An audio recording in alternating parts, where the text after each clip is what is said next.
بسم اللہ الرحمن الرحیم۔ السلام علیکم ورحمۃ اللہ وبرکاتہ۔ آج ہمیں یہ دیکھنے کو ملتا ہے کہ چند وہ عقائد جو متقدمین کے ہاں مسلمہ اور طے شدہ ہیں، بعض لوگ ان کا انکار کرتے ہوئے نظر آتے ہیں، اور وہ مسلمہ اور طے شدہ اس لیے ہیں کیونکہ قرآن مجید نے اور احادیث مبارکہ نے ان کا کثرت کے ساتھ ذکر کیا ہے، جن میں سر فہرست اولیاء اللہ کی کرامات ہیں۔ دو طرح کے لوگ ان کا انکار کرتے ہیں۔ ایک تو ملحدین ہیں کہ جو ذات باری تعالیٰ پر ایمان نہیں رکھتے، لہٰذا جب ہماری ان سے بحث ہوگی تو ہم ان سے ذات باری تعالیٰ کے وجود پر بحث کریں گے۔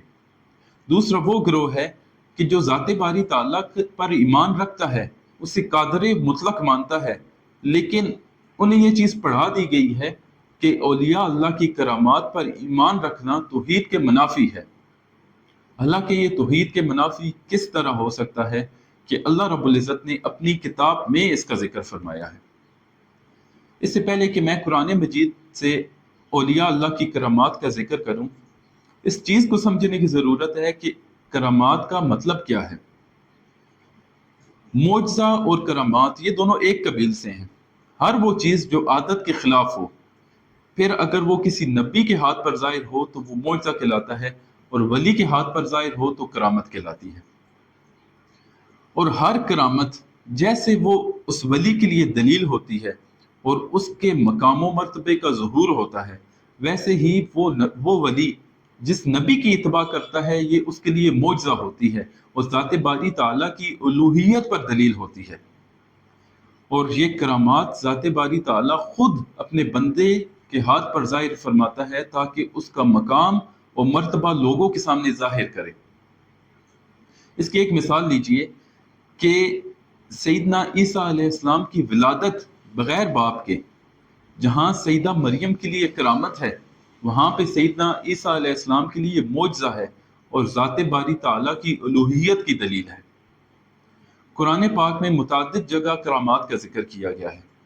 اللہ رب العزت فرماتا ہے کلما دخل علیہ زکریا المحراب وجد عندها رزقا قال یا مریم انا لک ھذا قالت هو من عند اللہ ان اللہ یرزق من یشاء بغیر حساب۔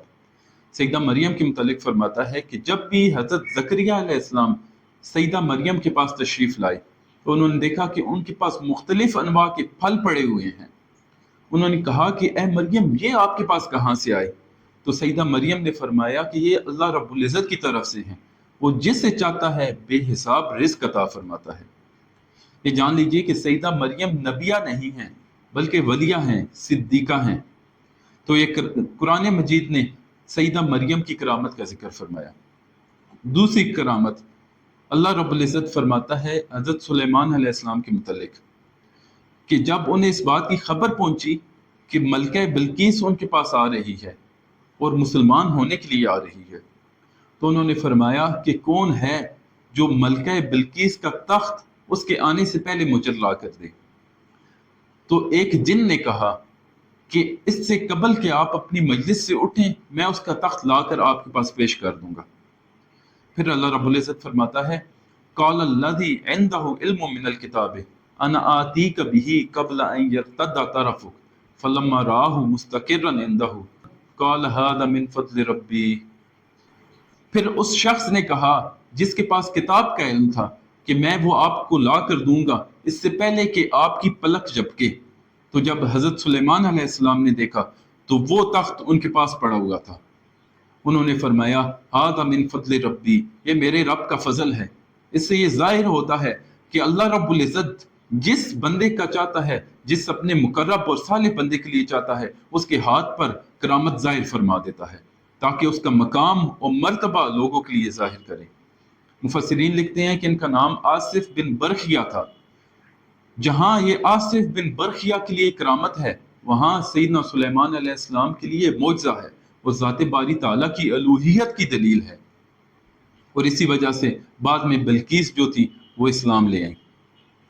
اسی طرح اللہ رب العزت اور بھی متعدد جگہ پر اولیاء اللہ کی کرامات ذکر فرماتا ہے، جیسے کہ اصحاب کہف کا واقعہ ہے کہ جب انہیں اپنے ایمان پر خطرہ محسوس ہوا کہ کہیں انہیں فتنہ میں مبتلا نہ کر دیا جائے۔ تو انہوں نے ایک غار کا رخ کیا اور وہاں پہ اللہ رب العزت نے انہیں 309 سالوں کے لیے سلا دیا۔ یہ تھی وہ کرامات جو اللہ رب العزت نے قرآن مجید میں ذکر فرمائی۔ مثال کے طور پر ان میں سے 3 کرامات میں نے آپ کے لیے ذکر کی، اور انشاءاللہ ہم اپنی آنے والی ویڈیو میں وہ کرامات جو حضور نبی کریم صلی اللہ علیہ وآلہ وسلم نے خود ذکر فرمائی وہ انشاءاللہ میں آپ کے لیے عرض کروں گا۔ تب تک اجازت چاہتا ہوں۔ السلام علیکم ورحمۃ اللہ وبرکاتہ۔